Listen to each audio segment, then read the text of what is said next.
Hello and welcome to another edition of That Millwall Podcast. Today, I've got a couple of the regular panelists to discuss a preview of Blackpool on Friday. We're joined tonight by the one and only Joe Zampa. Joe, how are you? Hi, Stephen. How you doing? You good? Not too bad. Not too bad. Finally, just getting over the weekend, but that's another matter. And we're also joined by Ben. Ben, my Wigan companion. How are you? Slightly less depressed than when we last spoke, mate. Excuse me. Yeah, slightly less depressed than then. But no, I'm all right, mate. All good, thank you. Excellent. As I say, we're previewing the Blackpool away fixture on Friday. As of recording, the Lions are sitting in 7th spot, missing out on the playoffs on goal difference. The games in hand for Blackburn and West Brom haven't been played yet. So there's been no change in the table since the weekend's results. Firstly, Joe, obviously moving on from the weekend, but it's hard not to carry that into Saturday. What would you be expecting different on Friday from what we saw from the Lions against Wigan? Yeah, again, it's hard to not sort of dwell on the past too much, and we kind of promised ourselves before this that we weren't going to discuss it too much. But yeah, it has left a real kind of sour taste in our mouths. Just when you think it couldn't get any worse, we then lose. Obviously, the game. I mean, I spoke to Chris on our show before this, and although Chris was probably more optimistic than I was about getting a result, I knew it'd be a tough game. We're going to sort of put some decent results together. Don't give many goals away. They do pick up some wins as well, and in some ways probably better form than what we're in. So it hasn't come to a complete shock to me, but I was gutted obviously with the result, and it certainly kind of ruined my weekend. But going forward, you're just hoping to see a bit more positivity. Really, you're looking for a reaction from the players. You're looking for them to bounce back and show something different. I mean, they definitely lack desire against Wigan. Both teams needed to win, but you would have thought that Wigan were a team that are trying to get into the playoffs, and we're the ones trying to fight relegation because we just lacked confidence, and they seem to play with loads of confidence. So against Blackpool, we need to be on the front foot. We need to be attacking them. We need to sort of take risks and go at them. But again, I think Blackpool are in a very similar situation as Wigan are. They've won 2 of the last 3 games. They beat Wigan, a couple of games ago, 3 games ago. So they're not a terrible side either. They've got a new manager now. Mick McCarthy's no longer there. And they certainly playing with a little bit more positivity. They're looking to get results. They're looking to get wins. And as sorry as I am to say it, I think it's going to be a bit of a repeat of the Wigan game. It could probably work out even worse for us if Blackpool get an early goal and get their tails up. It could be a 2-0, 3-0 loss. So I hope it doesn't happen, but that's just the way I'm feeling at the moment, unfortunately. It's really difficult, isn't it, to get out of that frame of mind off of the back of such a poor result, and knowing how it's in many ways it's a very similar game. Team that need to win to survive at home in front of their sort of willing supporters. It's very hard to see any other result.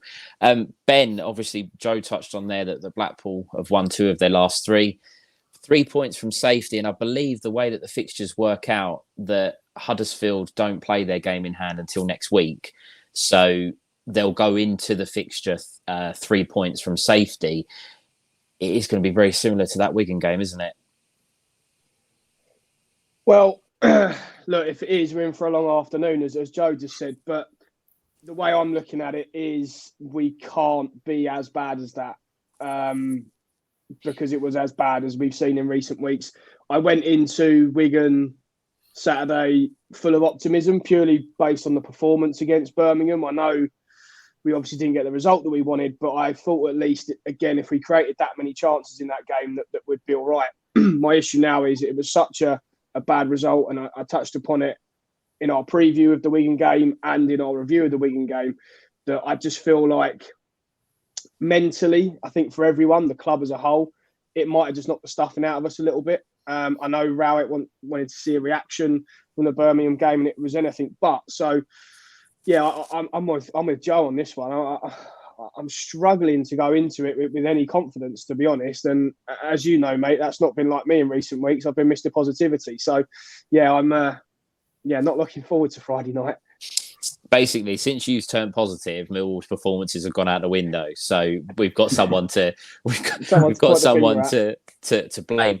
I think the interesting fact is obviously, West Brom and Blackburn are yet to play, so we don't really know what position in the league we're going to be in before the game. Obviously we don't know what's coming as we're recording this, so it's almost as if I think, regardless of what happens in those games in hand, a win on Friday would put us back in the top 6, I believe. May only be on goal difference, and obviously with everybody else to play. So if the results don't go in our favour, yes, it probably had a little bit more sort of a downbeat attitude towards the games. But if the results do go in our favour, as Rowett alluded to last week, we wanted to see a spring in our step when we had a chance going into the Wigan game. We didn't see it. We may get another opportunity at that. They really have to take that opportunity if that's what they're presented with, Joe, don't they? Yeah, 100%. I think, nothing less than a win is what's needed. I don't think we could go there, try and get a point and expect, everything to go our way and then end up, trying to beat Blackburn to go. I don't think 4 points is quite enough. No. So I think 6 points is what we need. We need maximum at the moment to stand any chance. And that's still with other results going our way and helping us out a little bit, because you like to think there's going to be a couple of other teams that will be dropping points over the next sort of couple of weeks, I guess. But you're absolutely right. We've got to go in there and we've got to go all guns blazing. We need a reaction. We need to get a win, and hopefully sets it up for a lovely grand finale for the last game of the season at home to Blackburn. And it could be a game where we have to win or we have to draw or whatever that guarantees our place in that sixth spot. But once again, we've been here so often with Millwall, and I don't know whether it's a mindset. I mean, it could be something mentally in the players' minds. That's the reasons why we can't seem to kind of get ourselves up for these sort of games, because you think they should be up for it. You don't need a lot of encouragement, do you? Is it a lack of motivation from Gary Rowett? Is he not the motivator type? Is he not a Neil Harris type of manager, which he isn't, where you probably need someone like that in the dressing room, at the beginning of the game and, at half time, give him a bit of a rally up, So it's difficult to sort of say really how it's going to pan out, but nothing but a win is going to be good enough. Unfortunately, we need to get a win. A draw, although it wouldn't be a loss, it still wouldn't be good enough in my eyes, anyway. I think we'll come back onto the players and the mentality shortly. Ben, I'm going to stick with your positivity, and I'm going to give you a reason for hope, if we can call it that. Blackpool have conceded the most goals, I think, jointly with QPR this year. I believe that's correct. So they obviously do concede a lot of chances in the games that they're involved in. Wigan aside, we've created a lot of opportunities over the last month or so, obviously without hitting the target or failing to score as many goals as we'd like. If we're coming up against a team that's clearly shaky at the back, if we can create the number of chances that we did against Birmingham, against Hull, surely we must be able to find the back of the net at least once. Yeah, and again, just looking at their previous game against Birmingham, it seemed like it was quite an open game. I know we don't like the XG figure, but Birmingham had a higher XG than Blackpool. It looked like they had over 20 shots, Birmingham. So again, if you look at the performance that we put in against them, and I know you can't compare apples for apples strictly, but if you do, we obviously performed pretty well against Birmingham, as I keep saying. So it seems like they are quite leaky at the back. I think they're going to need to be to stand us any chance of scoring the way we're going at the minute. But we can hold on to that glimmer of hope, I guess, if they're being the worst record in the league defensively.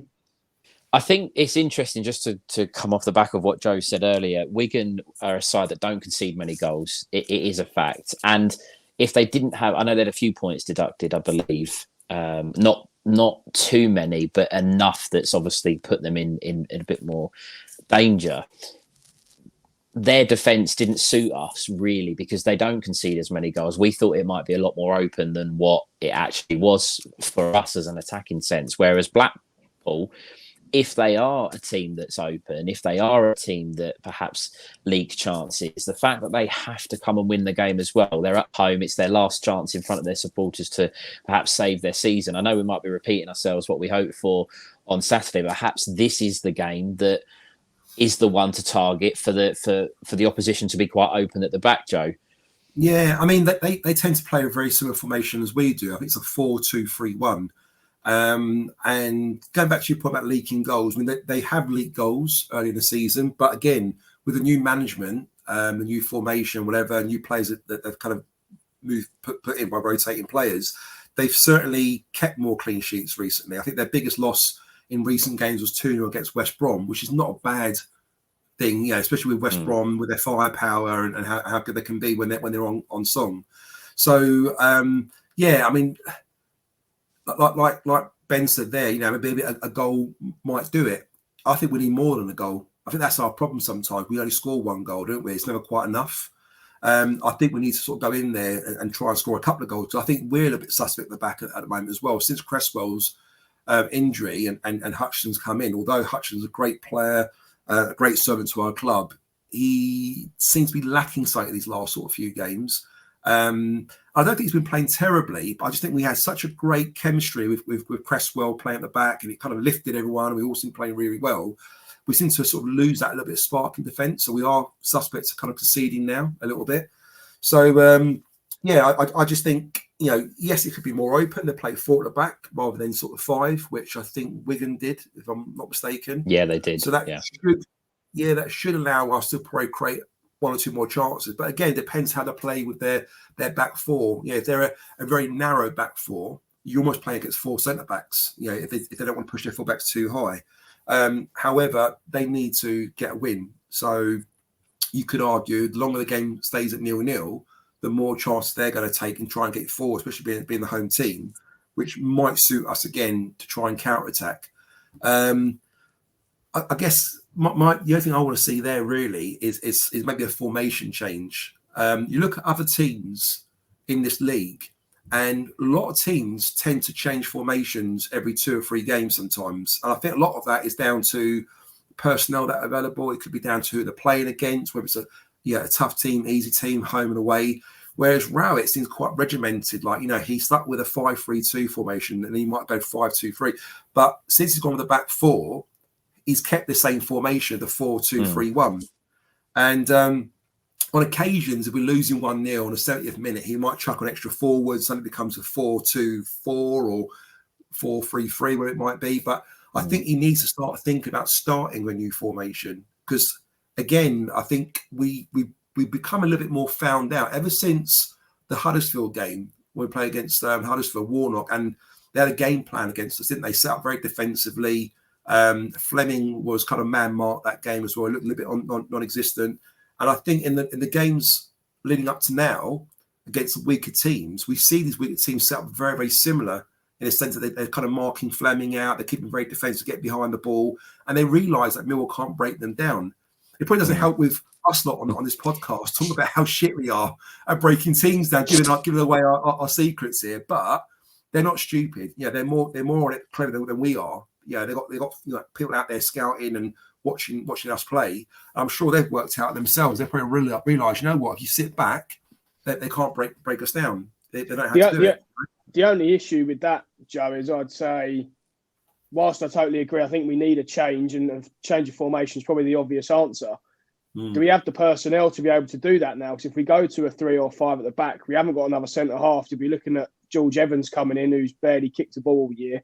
And then we still have that issue of who's going to be the second striker up top. I know we can make an argument for probably Burke and maybe Vogie and obviously Fleming, but I just think the personnel at the minute, and the personnel we've got available, we might struggle to do it. So that may have a part to play in Rowett being unwilling to change it slightly. Yeah, I mean, when I say change it, I'm not saying go back to sort of 3 or 5 at the back again. You know, I'm happy with the back 4. I think it suits us. I think defensively, I think especially with Matt Lamar when he's playing well, we seem to have a good understanding defensively at the back. I'm thinking more about the midfield and attack. I think if we could mix it up, we could go 4-3-3. We could even go 4-4-2, but in a diamond midfield. I was having a chat with John Goodman yesterday. We did So a little plug there. We did an interview with John Goodman, and he talked about the old days under Mick McCarthy. And he said back in those days, we were very much 4-4-2. Everyone played 4-4-2. And it was only till the play against Swindon when Glenn Hoddle was manager. And he had a system which was a 4-4-2 formation. But the midfield four was a diamond, where you had a holding midfield play. You had two sort of like semi-wide players that weren't really wingers. And then a player playing like the attacking midfield role behind the front two. And when he said that, I was kind of thinking about our team and thinking, that's not a bad shout, actually. You know, I remember that era with McCarthy. We had some really good players. We scored loads of goals during that sort of time. And teams didn't really know how to kind of like mark us because we were playing in a kind of real weird sort of formation. It kind of seemed quite fluent. And you look at the players we've got, you could argue you can go with Bradshaw and Burke up front, use Burke's pace still, but literally play him on the shoulder rather than have him deep. You could even play Fleming up front with Bradshaw. And then go back to the top of that diamond again. You could put Fleming in that diamond. You could even put Stiles in that diamond. And Stiles looks pretty good in that number 10 sort of role. We've seen the effort he had against Birmingham the other night where he had that shot. You know, it was a lovely shot, you know. You then got your holding midfield players. You've got your likes of your Billy Mitchells, you've got your Shackletons, you've got your Savills, whoever you want to play there. And then on the side of your diamonds, you've got your box-to-box players. And again, Mitchell can do that. Saville can do that. They've got good engines. So you're kind of losing out on your wingers a little bit. But what you are doing is creating players in the attacking third. And they're all very difficult to man mark. You get your fullbacks forward as well to give you the width you need. And just something like that, just a little tweak in the formation, just to change something up. Because at the moment, I think if we go with what we have been going for God knows how many games now, we're just so obvious to our opposition. I think if they're looking at our team, they know what we're going to play. They know who's going to play, the system we're playing, and we're so easy. And I get when other fans say, oh, but it's too late to change it now. We can't change it now, this late in the season. I've got 2 games. We've got to stick with what we know. That's bullshit. Because we stick with what we've got. Guess what? We'll end up losing or drawing. And then people say, oh, well, maybe we should have changed it. It's too late. At the moment, you know, it's twist or bust, isn't it? I think we've got to go for it. We've got to do something different. Well, that means bringing other players, change your formation. Something has to change. What Rowett can't do is go with the same formation, the same players, and expect a different result. Because I say it ain't definition of insanity, right? Absolutely, exactly that. I think you've got to be a bit mental, a bit mad, and go for it. And just try something else because it ain't working at the moment. I think to touch on a couple of points, and I'll bring you both in on a couple of things that you've said there, Joe. The first one being about Sean Hutchinson.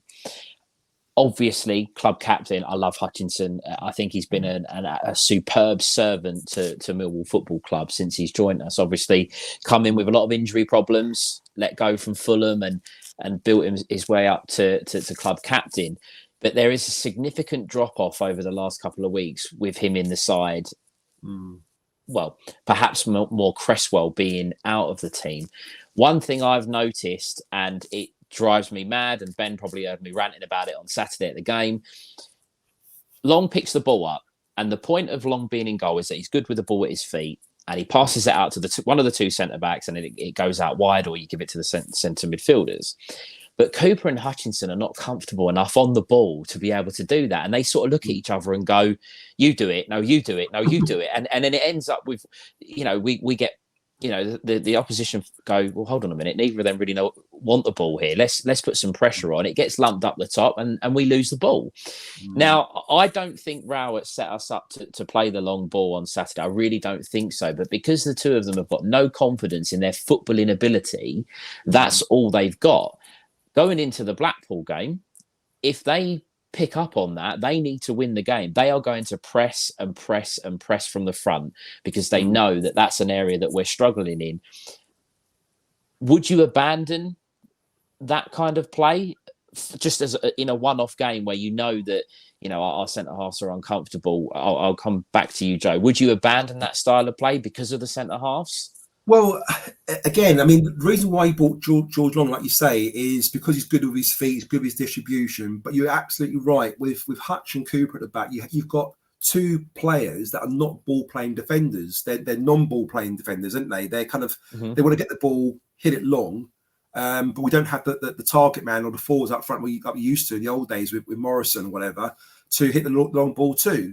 So you're right in the sense that we don't want to play through our back defenders. We want to kind of go long, but if you go long, we only got Bradshaw up there. So it's very, very difficult, really. Again, with Cresswell being the side, Cresswell's a bit more comfortable on the ball. You see it quite frequently where Long used to roll the ball out to him, or even when it came to Cooper, it would go to Cresswell. And Cresswell was very, very calm. Very rarely would he would go long just to clear the ball. If anything, he'll try and pick a pass, whether it be to McNamara, whether it be through to to Fleming or whatever. He'd be looking to pick a pass or try and make something happen from the back. But you're absolutely right. With Hutchinson, what happens? Cooper passed to Hutchinson passed to Cooper, and then Cooper will go long or Hutchinson will go long, and guess what? It goes to their team. They've got possession and they're attacking us again. So I think you've got to abandon that. You're absolutely right. But then if you abandon that, what's the point of having George Long? George Long is also being a bit suspect at the moment in his goalkeeping duties, let's be honest. I'm an advocate for getting Bart back in. I know Bart's not the player he was over the last 2 seasons, but he can save us, when we need him to. And I get people on the fan base saying, "Oh, well, he hasn't played. You can't get him back in now." Have you not seen that Aldridge fella for Birmingham against us the other night? He comes off the bench, wasn't prepared for it. He's fucking probably man of the match. Now you tell me that he's played a lot of games. He's come out off the bench, stepped in without not intending to, and played well. Goalkeepers can do it. They're not running up and down the fucking field all day long. They're in goal. How much fitness do you need to be? You just got to be good at what you do. And I think Bart is still good. He still trains. He still plays in reserve games and doing bits and bobs now and again. So I say, you know what? Change the system. If you're going to go long, you go long. But then what you then do is you get Bart in goal, stick Burke up front, because Burke is not bad in the air, or Fleming. Give Bradshaw a bit of help up there. You can't leave Bradshaw on his own, hit these long balls up to him and expect him to deal with it. That's not his game, you know. So you're absolutely right. I think, that needs change. So if we're talking about formation change, we're talking about personnel change, we're talking about tactics and style of play. And you're absolutely right, Steve. I think there's a lot that could possibly be changed there. And it needs to change now, because if we leave it any later, you might as well just forget about it, And on that point, Ben, obviously moving on, similar to what Joe had said, if you're going to change the personnel and perhaps abandon that playing out from the back, the idea is, as I say, is the 2 centre-halves pick one of the centre midfielders out, and then it's their job to create something, drive forward, whatever it is that they're asked to do. If you're going to come away from that, you probably don't need the 2 holding midfielders. You can go with the perhaps the diamond or the 1 holding midfielder. That would obviously see breaking up George Saville and Billy Mitchell, which obviously they work well as a pair. However, I think in a game where you need to win, do you really need to go to a team in the relegation zone, 2 holding midfielders? And Ben, I'm going to put you on the spot. If you were to go to perhaps 1, who's your 1 and why? That is a horrendous question. Thanks for that. Joe, you can answer that after. So be prepared. I just... our player of the season without question, and I think this is going to sound mental, my answer now, but I'd just pick Billy Mitchell because I still feel like he's the one for us that can tick it over more. All right, Saturday he didn't play well, but I feel like since he's come back in the side, we have looked a bit more controlled, certainly going forward. He's the one that I feel can start the attacks and pick that pass further forward, while Saville's obviously adapted his game a bit more in recent years, certainly this season, to be that real sort of bruising midfielder, I guess, and the one that breaks up play. So, Ben, what about George Evans in that holding role? You made a point there, someone who can pick a pass and make things happen, create things. Mitchell has shown it, this season, that he can, he's got an eye for a pass. He can sort of slot a few little balls and start a couple of attacks up. George Evans' game, despite what everyone thinks of him, and they all say he's not good enough, or he's not. He's a decent player. He's probably the best passer of the ball in the club. Yeah. What about if you played him in the DM? Would you be comfortable playing him in that role? My only issue with him would be his pure lack of game time. Right, with Bart, I can see it coming back in. It's probably less of an issue with a keeper. I just think with George Evans, it's just too much, and for him to be the only man in midfield, it's probably going to be a really tough job for him to do that. I fully get your point. Yeah, he is quite technically good. But But then for us to drop Billy Mitchell and Sav, that would be huge, right? I mean, would you be dropping them? We're talking about playing it in a certain position. Let's say, for example, we're going for this diamond midfield formation, so we feel that probably suits us better. We haven't really got the wingers to play how we would want to play. You can argue you can play Saville, Mitchell, Evans, or Shackleton, let's say, with Fleming or Stiles at the top of that diamond. I mean, I personally agree with you, Ben. I think Mitchell would be the obvious choice playing that DM role because he could break up play. You know, he's a clever player. He loves receiving the ball off our defenders. You can see him coming back, demanding the ball, wanting the ball. He's never walked away or pointed somewhere else to pass the ball over there. He wants the ball. Give it to me. And you see him take the ball in tight spaces. He very, very loses the ball. He's very good at sort of dropping the shoulder, going one way, going the other, turning the player out and getting out of a difficult situation. So I'll be very comfortable playing him there. Yeah. On the diamond, on the side of the diamond, I'll have Saville, left-footed on that left side. Get him up and down the pitch. Get him in the box because Saville is dangerous in those attacking areas. We saw it against Wigan with him getting that goal. We get him in those areas, and he did it in our first stint. He used to get forward quite a lot. On the right-hand side, I would say, again, if Leonard was fit, I'll pick Leonard. But at the moment, you've got Shackleton there, who's young, hungry, you know, got lots of energy, a box-to-box player, good legs. He could get up and down, get on that right side as well, you know, need be and get crosses in, you know. And at the top of that, you got either Fleming or you've got Stiles in the top of the diamond. And then I say you've got Bradshaw up with either Fleming or Burke, depending on how you want to go. Yeah, I think if we're playing that, I'd love to see Shackleton in there just for his energy as well, because I think, you know, I'm sure we'll come on maybe to team selection in a bit, but I think he's someone, unless there's not massively anything wrong that we're not seeing behind the scenes, which I'm probably thinking that there might be, given his pure lack of game time, right? And certainly with Danny Mack's form. But I'd like to see him in the side Friday because he is a little ball of energy and we really lack that Saturday. And again, I know we don't want to keep going back to it, but we need to, based on our last performance. Especially we need a lot of energy. Well, Ben, since we haven't got Honeyman in the team, absolutely. We lack that energy. You're absolutely spot on there. And I think we just need something else in there. And whilst we're saying that Billy and Sav are obviously been our best two players this year, probably, I feel like we just need something else. Like we just need that bit of a lift more than anything else, because he will run around like a lunatic. And I've said it before on the show. I know it's doing him a bit of a disservice because he's good technically as well, but he will get in their faces. He will run around. And Joe, I really do think we have missed Honeyman. I really do. Me too. I think so. Obviously, we're talking hypothetically of changing the system to a diamond, which I think with the players that we've got available is an option. Obviously, Gary Rowett has never played that formation, so it's quite tricky to see him doing that. We'll come on to perhaps who we would pick as in an 11 for Blackpool, but we're gonna work on the assumption now. We spoke about the defence, we spoke about the midfield. The elephant in the room, the issue really is the attack. We're not scoring enough goals. Okay, we might have created some chances in other games. We didn't create enough on Saturday. Before we do a team selection and come on to a couple of other bits, working on the basis that Rowett is likely to go with the 4-2-3-1.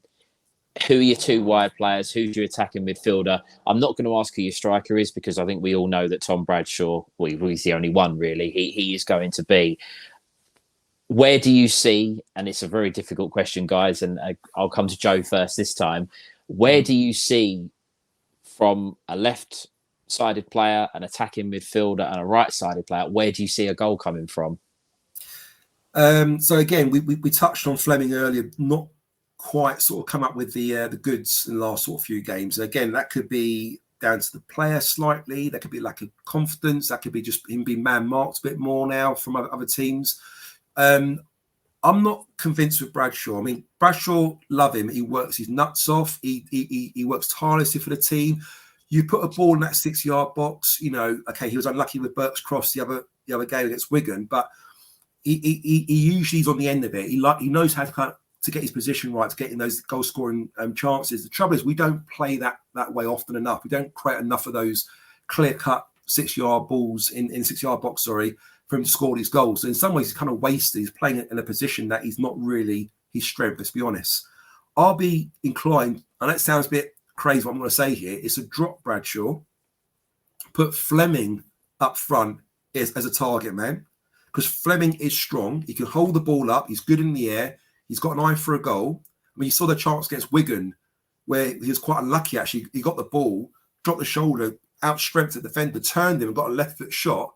Okay, it's directly at the keeper, but he can do that. He can make things happen. He can hold the ball. I find whenever Bradshaw gets the ball, he holds it for no more than a second before he gets tackled and loses it or falls over. So I'll put Fleming there and then put Styles in that number 10 role where Fleming normally plays, Burke on the right-hand side, and on the left-hand side, again, you've got different options there, but I'll be inclined to sort of bring someone like Tyler Bury back. I mean, he's been scoring goals for the under-21s. He's back fit now. He's back playing. He's playing with confidence. We lack a bit of energy. I mean, I would say Mason Bennett would be a good choice there, but we know he hasn't really got 60 minutes. He probably hasn't got 45 minutes at the moment, so it'd be very difficult to start him. But someone like Bury, who's been playing last sort of few games for the under-21, I think he scored 3 his last 4 games for them, for Kevin Nugent's side. Get him in the team. Yeah, we're going to Blackpool here, who are second bottom of the table. We need to get goals. We need to make things happen. We need someone who's going to get on the ball and run with the ball, make things happen, you know? And that's the team that I'll go with. In that question. It's interesting, and Ben, I'll ask you the same question in a minute. But on the subject of Tyler Bury, both him and Romain Esse were taken off today for the under-21s at half time. I think that at the time they were 3-0 up at half time, the Lions. So it was an opportunity clearly to get Esse and Bury minutes under their belt, but to not risk them in the second half because they may be required on Friday. So it certainly looks like, I mean, I think it would be a shock to anyone that if Esse wasn't in the squad on Friday, seeing that he's been in the last probably 8 or 9 match day squads. But with Bury, to take him off after 45 minutes, he must be in the reckoning to be coming back into the first team squad. Ben, obviously, so we've got Burke, Styles, Fleming, and Bury from Joe. Assuming that Rauer isn't going to make a change from formation and it is going to be sort of a front four, what front four do you think we'll see on Friday? I wasn't really looking forward to that because whilst Joe was speaking about his piece, I actually thought that's probably not a bad shout. And just going back to the Bury and Esse thing, I think that almost certainly says to me that we know Esse is going to be in the squad, right? But I would say Bury is almost certainly going to be in the squad now if he's taking him off at 45. I would also lean towards that, saying they're probably both not, well, either one of them are probably not going to start. So we can probably rule that out. I'm struggling to get away from playing Bradders up top whilst I get Joe's points totally. I just think to drop our only centre forward and our main man who's got 14 goals when we need a win's going to be a brave move. So I'm sticking with Bradders. It's the same issue that we talk about week in, week out. Certainly me and you seem to do, Steve. We might as well chuck all the names up in the air and just see which 2 names land closest next to each other and play them out wide. I don't know. Styles, I thought actually did all right first half last week. He was probably the one player that got on the ball the most and managed to find another red shirt. So I'd probably have to start Styles on the left. And this is going to be really uninspiring. And people are going to go, well, we just spoke about changing it because we need to do something different. I want to be starting with the same front four. Burke's probably been our most lively player over the last sort of 4 or 5 games. So I couldn't probably drop him. And then Fleming's just going to play in the 10. So a very, very, very uninspiring, no changes to that front four, I don't think. I'm not going to sit on the fence. I will answer the question as well. But something that I wanted to throw to you guys, and this is a genuine thought, and it's not just come off the back of what we've been discussing, but Fleming seems to be, as we say, man-marked quite a bit. Teams are finally working out that he's the one that's going to do some damage. So teams that are marking him out of the game. I would be inclined personally to start Fleming on the left and say, if you want to man mark him, by all means, go and do it. But usually the person that man marks is a central midfielder or a holding midfielder, which is going to draw them out of the centre because Fleming's going to be on the left-hand side the majority of the time. We've seen in game, Rowett favours pushing him out to the left so he can cut in and shoot. So I would be tempted to say to Fleming, we're not dropping him. He's still going to be in the first team. He's still, the main man, if you will, the guy that we look for inspiration. But say to him, give him a little bit of a different role. Put him to the left. I would then put Styles in the middle. I think that really would be a really good option. I really get Joe's point about Bradshaw, but I think as you say, he's leading goal scorer. To drop him in a game you need to win, that would be a brave move, and I don't think Rowett would do that, and I wouldn't personally. The change I would make would be on the right-hand side in terms of personnel. And you're right, Ben. I think Bury and SA are likely to be on the bench having played 45 minutes. And I think that's the right call. And this is going to sound baffling, and the pair of you are going to look at me and go, what are you talking about? But you say Danny Max playing right, I'm leaving. I would actually go with Duncan Watmore. I would start with Duncan Watmore on the right. I would, because you'll love this, Joe. I don't trust Vogie anymore. Everyone's seen the light. God. I'm finally in agreement with you, Joe. I just can't keep backing him anymore. I just can't. It's bring it in, Steve. Come to me. Come on, give us a hug. It's just welcome to the team. It's just now to the point where we can't keep it. There's just no defence anymore. Ollie Burke, okay, he's got his pace, but I just think someone said to me, and I can't remember who it was, there's a lack of brain.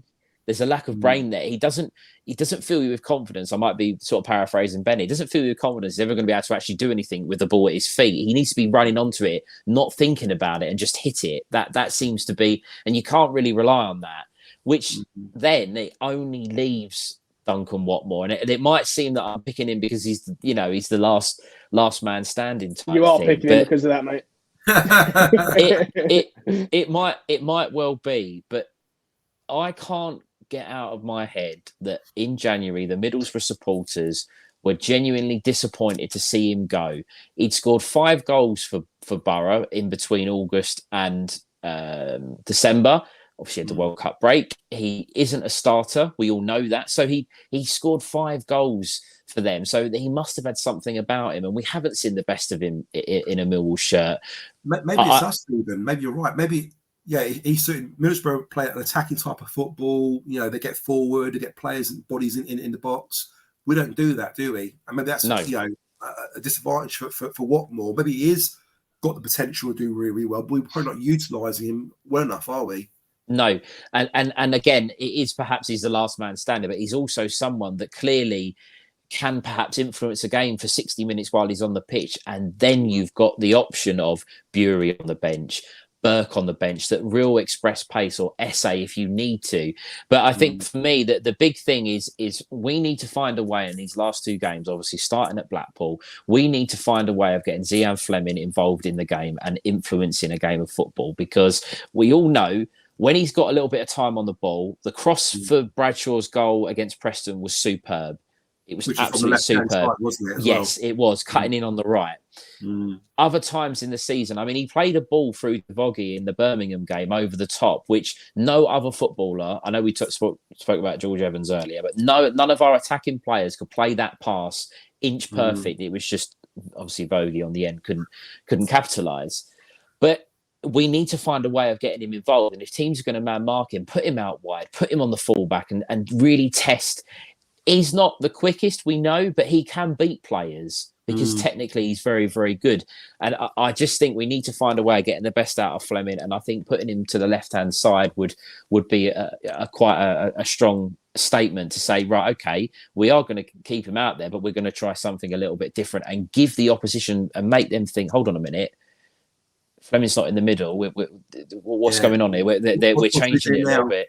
Exactly that. And I said that's my point earlier. I think every game we're so predictable now. You know, all bar one or two players, mainly the wide players, the wingers. Sorry, everyone knows what our team's going to be. You know, we know what our team's going to be, apart from the two wide attacking players. And if you're a team playing against us, you know who's playing down the spine. You know what the back four is going to be. You know you're going to have Mitchell and Saville in the holding role. You know you're going to have Fleming in the middle and Bradshaw. Well, look, we know how to deal with them. You know. And let's be honest, our wide attacking players ain't exactly doing much for us at the moment. So they're less worried about those guys, aren't they? They're carrying and worrying more about the guys in the middle who are playing consistently every week in that position, but unfortunately not quite producing the goods because they're getting found out, aren't they? Yeah, and look, I mean, we've gone for a lot of our team selection there. Pretty much, we've all got similar ideas, but different in the sense of personnel in different positions or perhaps formations. Realistically, and I know this is a little bit of a come down, and I promise to the viewers at home, we are going to try and have a little bit of positivity in a minute. So bear with us.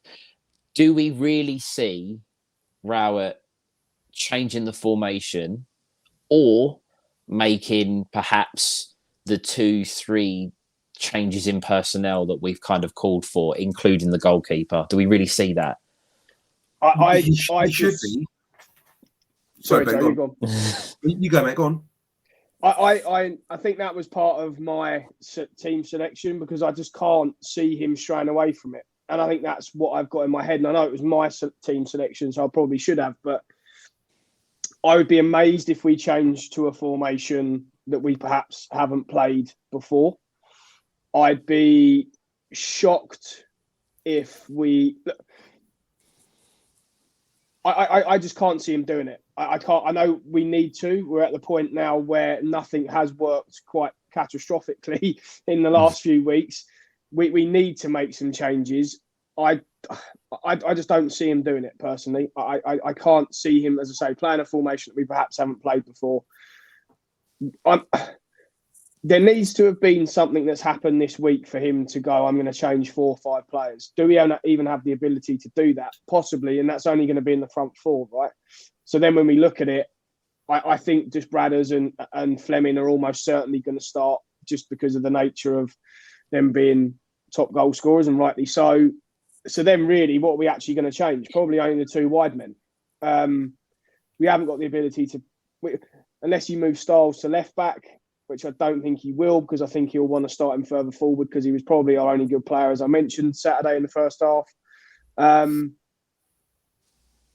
just think our options are limited, and I think they're limited to the point of what Rowett probably trusts as well, and that goes on to the Bury point, right? I mean, I know he's been injured now, but even when he wasn't, start of the year, he wasn't in and around the team that much, and it just screamed to me like Rowett didn't trust him, and he's made the same points on not so much with SA because he says he needs to work on his defensive work and things. And I know he's only 17, so I get it. But I just can't see him going away from tried and tested.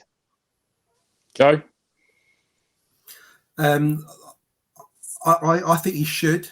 I think there's a formation change needed. I definitely think he should, Joe, by the way. I definitely think he should. Absolutely. A formation change needed. Change your goalkeeper. Change your players. Will he do it? No fucking chance. I can tell you that for free now. He will go with the same formation. He'll go for long in goal, and he'll just go with. I mean, one thing I must give him credit for is I think he's starting to kind of realise that Voggy isn't the answer.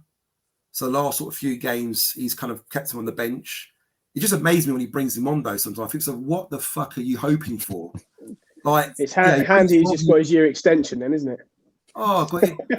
He brings Voggy on like in the 75th minute now, as if like he's fucking bring on Cristiano Ronaldo or something. He's going to try and change the game or something for us, What is he going to do, really? Let's be honest, But, yeah, he should do all those things, Stephen, and more. But, ask your question, no chance. I think he's a little bit too stubborn, unfortunately, and he'll do exactly what he's done the last sort of few games, and he'll just try and stick with it and hope that we get lucky and grind out a result, I think it's really sad because the point that Ben made earlier that we've spoke about so many times, and yourself, Joe, is that we can just it is pot luck what wingers he picks. He can just pick whoever he wants at the moment, in the sense of, well, they don't work, or we'll try this one, and we'll try this one, and we'll try this one. And it's the same with the subs. Voggy probably comes on because he's turning around thinking, I need to put on an attacking player, and he's looking around and he is an attacking player. It's just that's all he's got. So I think I'd be very surprised, and you touched on it, Ben, that he had a contract extension. I'd be very surprised at the amount of game time that he actually gets next year. I think that's more done out of what was put into his contract rather than... And I know Rowett come out and spoke highly of him, but he's not going to turn around after... He's just signed that he's got him for another year and go, he's crap, I'm not going to pick him. It's just not going to happen, is it? So he has to say the things like that to the media that make it look like it's a good move. He might well have to, though, to be honest with you, Stephen. I mean... You think about it, next season, Burke goes back, so we won't have no Burke. We don't know what's happened with Bennett, whether he'll get a new contract. The chance I probably won't, because he's not playing enough games. He's always in and out injured, Styles potentially goes back if we don't go ahead and make an offer for him.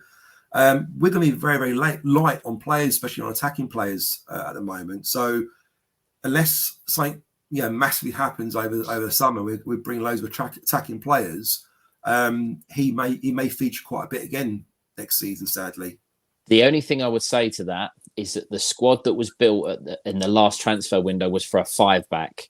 So the players that were brought in to obviously play that formation, the fact that we've come away from that, he made it perfectly clear, and it was obvious of our signings, he wasn't signing wingers.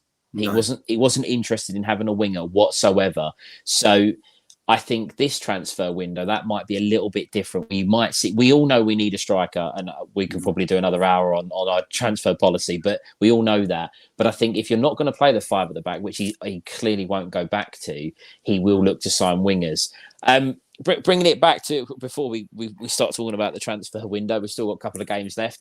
I'm right in saying, I think, are both of you travelling to Blackpool on Friday? I know, Ben, yours is up in the air with when you're going to a wedding and you've got a lot of things on it. Have I got that right? Are you both? Yeah, I'm not going now. I'm watching it on Sky Go, unfortunately. So you're staying at the wedding? Yeah. Yeah, it was a logistical nightmare, despite Chris's and even Joe's efforts to help me out getting up there. So, yeah, unfortunately not.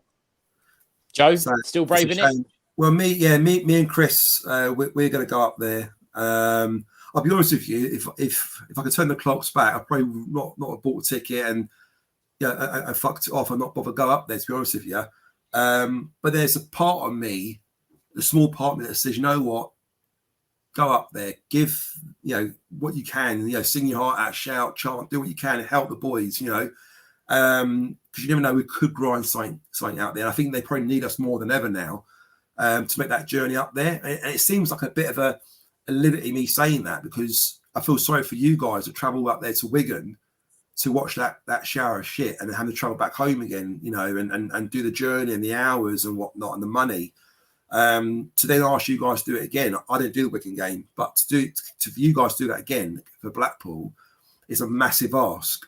But we know if we don't do the journey, and the guys that have been going to every away games, I mean, hats off to you guys, if it wasn't for these guys that are there week in, week out, God knows where we'd be at the moment. We'd probably be sort of hovering around sort of mid-table fight relegation. Who knows, So the support is important. And despite what we think and despite how we feel at the moment about how Millwall are playing and performing, it's not excusable. We've got to make the effort. We've got to make those journeys. And we've got to travel to give them support. Let's just hope that they reward us with a performance, And just on a little bit there, the last 2 games I've been to have been Wigan and Hull, so maybe it's me going to the away games. You might get a bloody win then. Yeah. Yeah, exactly. Stay where you are, mate. Unfortunately, due to work, had it been on the Saturday, obviously it was easy for me to go, and it was easy for me to sort out. Probably would have stayed up there on the Saturday, move it to the Friday for the Sky cameras, and it just completely buggered me up. So unfortunately, it'd be quite pleased though, Stephen, now in hindsight. Much like yourself, Joe, a little bit of relief that I don't have a ticket, because if I had a ticket, I'd be going. I wouldn't not want to, but after Saturday, it was real deflating, and going up there for the Friday, and it's bank holiday weekend as well. It's just it's one of those where I think I'd love to go. I really would love to go. Work, obviously, commitments mean that I can't for this one, and it's the last away game. It'd be nice to see them off away from home, and look, we've spoke about where we've had problems. We've spoke about Blackpool. We spoke about formation changes, players. We have to go to Blackpool and win on Friday. There's no excuses. There's no hiding. There's no, playing for a point. There's nothing like that. So I promised our viewers about 5 minutes ago that we would have a little bit of positivity on this show. And I realised that it's very difficult to have a little bit of positivity. Are you going to pull out a rabbit out of a hat? Steven's going to start singing for everyone. Yeah, I'm going to pull out a new signing for us that can play wide right instead of Voggy or Burke. But Steven's announcing he's the new head of recruitment. Yeah, exactly. Come on, let's have news. What are you going to do? Football manager would be a better head of recruitment than me. But no, look. It's very difficult to say how there's going to be any changes, how we're going to miraculously turn into a Barcelona-esque type team. That's not going to happen. However, I genuinely believe that we got it wrong, that Wigan were the team that we wanted them to come at us, because at the back, they're a little bit more solid than perhaps what Blackpool are. I think if Blackpool come at us, which they have no real choice but to do, we have the opportunity to go there and win the game.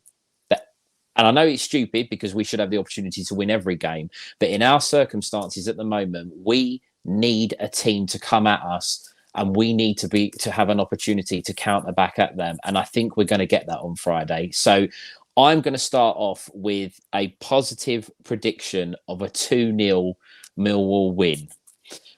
I think we will see another goal. I've got a feeling we're going to see another goal from George Saville. I think he's got the bit between his teeth now, having coming up from holding midfield, and I think we'll see Bradshaw add to his tally. So, which one of you wants to follow that with your prediction? Yeah, go on, I'll go. Mine's not going to be that positive, to be fair. Oh, if you're positive, we could be the shit sandwich. I'll be the shit in the middle. Bring everyone down. You can leave everyone on a high again if you want to. It's a double-sided shit sandwich, mate. Don't worry. Okay, all right. We haven't won there since 2007. Their home form has actually been quite good. They've lost 3 out of their last 4 at home, but prior to that, they hadn't lost this side of the year until mid-March. So their home form's actually been pretty good. I cannot get Saturday out of my head. And as I said a couple of times now, I just think mentally, I think it would have taken a lot out of a Saturday. What happened on the pitch, what happened off the pitch afterwards with the fans. It's going to take a massive, massive effort. And I just think it will end up being a 1-1 draw, which helps neither side. Sorry, Stephen. Joe? I'll be honest with you. As part of my double shit sandwich, I'm going to have to say that I can't. I know it sounds horrible, but I can't see us winning. I can't see us beating them. The best we can do is probably get a draw against them. If we get a draw against them and we win at home against Blackpool, which I can see happening, then that's probably the best we could aim for. My biggest worry is, because the players are not playing with confidence at the moment, we go 1-0 down or something along those lines, heads might start to drop. We might start giving up a little bit. Blackpool need the win. I know Wigan did as well, but we kind of feel like we've been there before. The same's going to happen again. I can see Blackburn maybe scoring 2, possibly 3 against us. And that's my biggest worry, biggest concern. We're going to go out there, with no real energy, no drive, same formation, nothing really changing, and end up sort of getting beat sort of 2-0, 2-1, 3-1 or something maybe, I'm also going to chuck something else out here, Joe. We will know our fate by half time. And I know this just, again, I looked at the stats earlier. So when we've been drawing at half time, we've gone on to lose 8 of our 22 away games. Wow. We've also not won from a losing position. So basically, we have to win at half time. to stand got to be ourselves up. a chance. Yeah. Well, we're up 2-0 against Luton, weren't we, not so long ago, and that didn't work out too great for us. I remember at the time. You know what? You mentioned a point there, Ben, earlier about the 2 games you went to watch away, which was Hull and Wigan. And I'll be honest with you, if I was at both those games, which I wasn't, I wouldn't be too pissed off with the performance against Hull, because we played really, really well that game. We created loads of chances, really up for it, attacking play, lots of action. If we can do that against Blackpool and come away with a draw or a loss even, I'll say, you know what, fair play. At least we gave it everything. We attacked them. We went on the front foot. But if we perform, shit like we did against Wigan, let's say, then there's just really no excuse. You've got to ask the question, what the fuck's going on? Something's going on behind the scenes then. Is it Rowett? Is it the players? The players not playing for Rowett? It'll open up a whole can of worms then. Because I think at this stage, we've got to really, really go for it. This is our cup final. And that's what Rowett's going to be saying to the players. This is your cup final. The playoff final starts today. Forget, end of May, 27th of May. This is your playoff final. If you want to play in the Premier League, you've got to win this game no matter what. And that's totally. The mentality. That's the mindset they've got to have. They've got to believe themselves and go for it and literally rip fucking Blackpool to pieces and fucking give it everything for 90 minutes. Yeah, totally agree, mate. And just on that as well, the actual bit of positivity I will shout out now is it was so uncharacteristic on Saturday of a Millwall team under Gary Rowett that I'm hoping that was just a massive blip, but a blip nonetheless, because the performance against Birmingham wasn't that bad. As you said there, Joe, the performance against Hull wasn't that bad. We obviously beat Preston in between. I'm hoping it was just a massive blip and we revert back to type and put in a performance like if we, again, I said it on the Preston preview and even the preview against Wigan, if we perform anything like we did in the Birmingham or Hull game, I know we lost 1-0 both times, but if we perform anything like that, I think we will win. But as I said, the issue is it's a massive, massive hang up for me Saturday, and it's a bit of a hangover. And I just think that's, if we can get over that, then I think we'll be all right. But to me, it's a big if we can get over it. I was just about to call this that miserable Millwall podcast because it was everything had just been deflated. But Joe gave a little bit of resounding, go out there and rip Blackpool to shreds, and Ben, you turn it around a little bit with a little bit of positivity. So we're coming to the end of this now. So I'm going to ask you any final thoughts, anything else that you'd like to add onto the back of the show, anything else that might give the listeners a little bit more reason to want to travel to Blackpool, and don't say the arcades or the ice cream or the pier. Could Ben go first? Get a bit more time to say. Yeah, I'll go first, mate. That's fine. Do you know what? Out of all the doom and gloom that this week has been, and even with Saturday, as I said just a second ago, I'm now just hoping it is a really big blip. Joe's done the team talk for us. Let's get that recorded and sent into Rowett. Look, it is a cup final now. Stephen, you said it again in our Wigan review. It's an opportunity still for the players to potentially make the Premier League. I know it's a bit of a long shot now. I know we need teams to help us out again, like they have done in recent weeks. But just give it your all. Don't leave anything out there. Just for the players, just revert back to type, that hard-working mentality of a Millwall side, a well-disciplined team. We're playing a team that, as we said, have shipped in the most goals this year. Just go out there, lads, and leave everything on the pitch for the travelling fans on Friday night. Go on, Joe. Add us on to that. I couldn't say it better myself, really. As what Ben said, it is our cup final. We've got to look at it as our playoff final. It starts now. Let's give it everything. Let's go away with a win, nothing less, and just fucking give it. Give it everything we've got. Literally, leave every ounce of energy you've got on that pitch and just go for it. That's all you can ask them. I think Mickey makes it quite clear that he knows that a couple of Millwall players actually listen to this, and I think it's really important for the players, the fans, the listeners, anybody that's listening to this, that us three here, the rest of the panelists, are really passionate about the football club. We just want to see the best for them, and sometimes we are a little bit downbeat or frustrated like we have been over the last week because we care and we want the club to succeed. And whilst on Saturday it didn't go to plan and there was maybe some words and some incidents and whatnot, all of us as supporters, all of us as the At Millwall Podcast, the listeners, we are behind the team 100%. We just want on Friday, as Joe said, if we lose that game, but we go out there and give it everything we've got and batter the goalkeeper and have chances and come off and say, do you know what, we couldn't have done any more. We can accept that. Just go out there and give it everything that you've got. That is as good as I think we can end it on. As Joe alluded to earlier, he's got an exciting interview coming out. In case you missed it and you don't go back and listen to it, he's got an interesting and very cool interview coming out on the show. We've got some other bits and pieces for you guys coming. At the moment, we've got Chat with Chaps, which is a fantastic review after each game. That's up live from the Wigan game. If you fancy being a little bit more depressed, listen to mine and Ben's show from the Wigan game. That's on there. We've also got Who Are Yous. My dad actually did the last one, and I know Mickey hates it when I do this, but if you're interested in coming on, please message the pod, message me, and we can get you on. Loads of content up on the socials and also on Spotify and all other podcast providers. But that's been That Millwall Podcast. We go into Friday. We don't know our fate at the moment, as there's a couple of games to be played this week. We still won't know our fate after those are finished, but we go into that game needing 3 points to keep the dream alive. That's been That Millwall Podcast. Please like and subscribe.